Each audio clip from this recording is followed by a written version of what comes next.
प्रिय विद्यार्थियों, मैं दुर्गेश दर दुबे आप सभी का हिंदी क्लास में स्वागत करता हूँ। आज हम सभी जाबिर हुसैन की रचना सांवले सपने की याद, ये सालिम अली जो पक्षी विज्ञानी हैं, उनकी यादों को एक धरोहर के रूप में प्रस्तुत करने का उन्होंने प्रयास किया है। आइए इसे पढ़ने के पूर्व हम जाबिर हुसैन जी का जीवन परिचय प्राप्त करते हैं। जाबिर हुसैन का जन्म 1945 में नौनही, राजगीर जिला नालंदा, बिहार में हुआ था। वो अंग्रेजी भाषा एवं साहित्य के प्राध्यापक रहे। सक्रिय राजनीति में भाग लेते हुए 1977 में मुंगेर विधानसभा से जो विधानसभा के सदस्य, जिन्हें एमएलए कहा जाता है, निर्वाचित हुए और मंत्री बने। सन 1995 से बिहार विधान परिषद के ये सभापति भी हैं।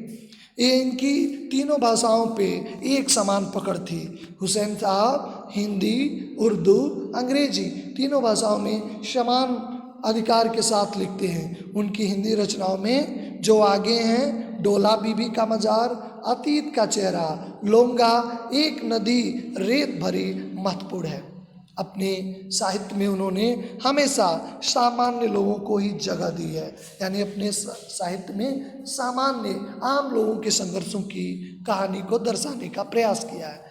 प्रस्तुत पाठ जो हम सभी को आज अध्ययन करना है, प्रस्तुत पाठ 1987 में प्रसिद्ध पक्षी वैज्ञानिक, यानी जो वर्ल्ड वाचर हैं, इस सबसे बड़े, जो सालिम अली की मृत्यु के तुरंत बाद डायरी शैली में, जो डायरी लिखना एक कला होता है, प्रतिदिन की घटनाओं को जो लिखा जाता है उसे डायरी लेखन कहा जाता है। कहानी की अलग विधा होती है, उपन्यास, नावेल, अलग तरीके से नाटक जिसमें डायलॉग होते हैं, संवाद। तो ये डायरी शैली में ये लिखा गया एक संस्मरण है, एक उनकी याद से जुड़ा विधा है। सालिम अली की मृत्यु से उत्पन्न दुख और अवसाद, उदासी को सांवले सपनों की याद के रूप में सालिम अली के यादों को यहाँ पे दर्शाया गया है। अली का स्मरण करते हुए लेखक उनका व्यक्ति चित्र प्रस्तुत किया है। यहाँ भाषा की रवानगी और व्यक्ति जो दिल को छू जाती है। आइए हम सभी अब सांवले सपने की यादों की पाठ की जो है यहाँ पे एक एक पंक्ति का हम सभी यहाँ पे अध्ययन करेंगे।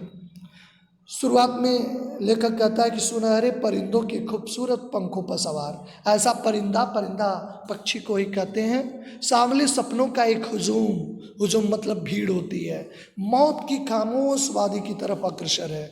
कोई रोक टोक सके ये कहाँ संभव। वास्तव में मृत्यु जब आ जाती है तो कोई उसे रोक नहीं पाता है। कहते किसमें कहाँ हिम्मत है जो मृत्यु से लड़ सके। मृत्यु शाश्वत है। कहते हैं ऐसे निश्चित है, अगर जन्म हो गया है तो मृत्यु का होना 100% सत्य है। कहते हैं ऐसे ही सबकी मृत्यु अपनी अपने तरीके से होती है, अपनी अपनी जो है निश्चित समय ऐसा बताया गया हमारे धर्मशास्त्रों में, वैसा होता है। कोई जो है समाज को रुला के जाता है, कोई जो समाज के लिए बहुत महत्वपूर्ण होता है उसके लिए पूरा समाज रोता है।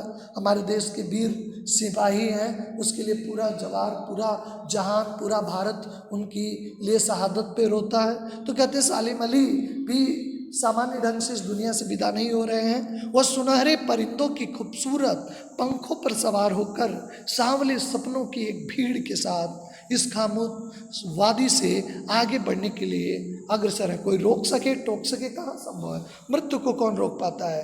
कहते इस हुजूम में, इस भीड़ में आगे आगे चल रहे हैं जो पक्षियों के सबसे प्रिय हैं, सालिम अली, क्योंकि पक्षी संरक्षण और पक्षी वैज्ञानिक हैं। वे अपने कंधों पर सैलानियों की तरह अंतहीन सफ़र का बोझ उठाए। जैसे पर्यटक होते हैं, टूरिस्ट होते हैं, वो अपना सर पूरा सामान लेकर अपने कंधों पे चलते रहते हैं। कहते वैसे ही बोझ उठाए चल रहे हैं। लेकिन ये सफ़र पिछले तमाम सफ़रों से भिन्न है। हमेशा हम सफ़र पे जाते हैं, वापस आ जाते हैं, लेकिन ज़िंदगी का यह सफ़र जो अंतिम पड़ाव स्थल की ओर ले जाता है, यानी मृत्यु का सफ़र फिर वापसी वाला नहीं होता है। तो सालिम अली का जो यात्रा है वो अंतिम पड़ाव स्थल की ओर बढ़ रहा है, मृत्यु की ओर बढ़ रहा है। भीड़ भाड़ की जिंदगी और तनाव के माहौल से सालिम अली का ये आखिरी पलायन मतलब एक जगह से दूसरी जगह जाने का ये अंतिम यात्रा है।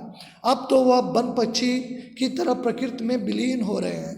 जैसे प्रकृति पक्षी एक दूसरे के पर्याय है, वैसे करें वो प्रकृति प्रेमी थे और प्रकृति में ही विलीन हो रहे हैं, जो जिंदगी का आखिरी गीत गाने के बाद, जिंदगी की आखिरी गीत के बाद मौत की गोद में जा बसा हो। कोई अपने की जिस्म की हरारत और दिल की धड़कन देकर उसे लौटाना चाहे तो वह पक्षी अपने सपनों की गीत को दोबारा कैसे गा पाएगा। कोई कितना भी चाहे अपनी जान देकर भी हम उसे प्राप्त कर लें, ऐसा संभव नहीं है। लेखक कहता है मैं कैसे, ऐसा संभव कोई कैसे दोबारा किसी को प्राप्त कर सकता है। लेखक कहता है मुझे नहीं लगता है कोई सोए हुए पक्षी को जगाना चाहेगा। कौन जगाना चाहेगा। वर्षों पूर्व खुद सालिम अली ने कहा था कि लोग पक्षियों को आदमी की नज़र से देखना चाहते हैं, ये भूल है। ठीक उसी तरह जैसे जंगलों, पहाड़ों, झरनों, आबशारों को प्रकृति की नज़र से नहीं, आदमी के नज़र से देखने को उत्सुक रहते हैं। भला कोई आदमी अपने कानों से पक्षियों का मधुर संगीत सुनकर अपने भीतर रोमांच का सोता, सोता मतलब सोर्स, जैसे जल का सोता होता है, जल फूटता है जहाँ से जल निकलने लगता है, महसूस कर सकता है। कहता अगर कोई पक्षी बोल रहा है, प्राकृतिक कोयल गूंज कर रही है, तो किसके मन से लगता है कोई आनंद का सोता हमारे हृदय में फूट पड़ा है, ऐसा महसूस होता है। इसलिए पक्षियों को पक्षी की नज़र से न देखें। पक्षी है, उसकी जान की कोई कीमत नहीं है। पक्षियों को अपने जैसा आदमियों की नज़र से देखें कि उनमें भी जान है। तो उनके जो प्रकृति के लिए हमारे धरोहर है, अगर वो मधुर संगीत हमारे कानों में गूंजता है, ऐसा लगता है कोई आनंद का, रोमांच का कोई सोता, कोई स्रोत फूट पड़ा है। एहसास कि एक ऐसी उबड़ खाबड़ जमीन पे जन्मे मिथक का नाम है सालिम अली। ऐसे ही एक मिथक का नाम लेखक कहता है सालिम अली है। पता नहीं इतिहास में कृष्ण ने कब वृंदावन में रास लीला रची थी। इतिहास में पता नहीं कब वो दौर था। लोग कहते हैं आज भी कृष्ण वृंदावन की गलियों में रास लीला।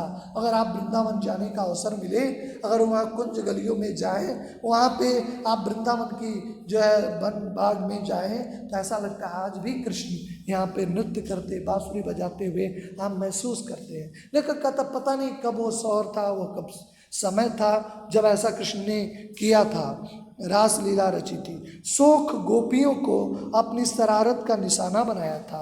गोपियों को जो कृष्ण को अधिक प्रिय थी, अधिक कृष्ण को प्रेम करती थी, उनको शरारत के द्वारा हमेशा परेशान करते थे। कब शिकार बनाया था, कब माखन फोड़े थे, और कब जो है दूध छाली से अपने माखन चुरा चुरा कर खाए थे। कब वह समय था, कब वह दौर था, ये उन्हें मालूम नहीं था कि कब उन्होंने ऐसा कार्य उन्होंने किया था। कब वाटिका में छोटे किंतु बड़े पेड़ की छाह में, छोटे किंतु घने पेड़ की छाह में विश्राम किया था। कब दिल की धड़कनों को एकदम तेज करने वाले अंदाज में बंसी बजाई थी, और पता नहीं कब वृंदावन की पूरी दुनिया संगीतमय हो गई थी। ये पता नहीं ये सब कब हुआ था। लेकिन कोई आज भी वृंदावन जाए तो नदी का सांवला पानी पूरे घटनाक्रम की याद दिला देगा। कहते हैं वो घटना कब हुई थी ये हमें ज्ञात नहीं। अगर आप जाएं आज तो नदी का जो सांवला पानी पूरे घटनाक्रम की याद दिला देगा। हर सुबह सूरज निकलने से पहले पतली गलियों से उत्साह भरी भीड़ नदी की ओर बढ़ती है, तो लगता है उस भीड़ को चीरकर अचानक कोई सामने आ जाएगा और बंसी की आवाज पर सब किसी के कदम थम जाएंगे। हर शाम सूरज ढलने से पहले जब वाटिका यानी जो बागीचा है माली सैलानियों की हिदायत देगा, तो लगता है जैसे सब कुछ एक ही क्षण में कहीं से आ टपकेगा। संगीत का जादू उस वाटिका के भरे पूरे माहौल पे छा जाएगा। वृंदावन कभी कृष्ण की बांसुरी से जादू से खाली हुआ? जैसे मैंने आपको पूर्व में ये बताया, आज भी आप वृंदावन में जाएं तो आप महसूस करेंगे कि आज भी कृष्ण की बांसुरी की वो मधुर तान आपको सुनाई देती है। आज भी आप महसूस कर पाते हैं। कहते क्या कभी कृष्ण की से वृंदावन अधूरा रहा है? क्या कृष्ण की कभी बांसुरी से वृंदावन कभी अधूरा हो पाया है? उनके जादू, कहते हैं उनके बांसुरी में जादू था।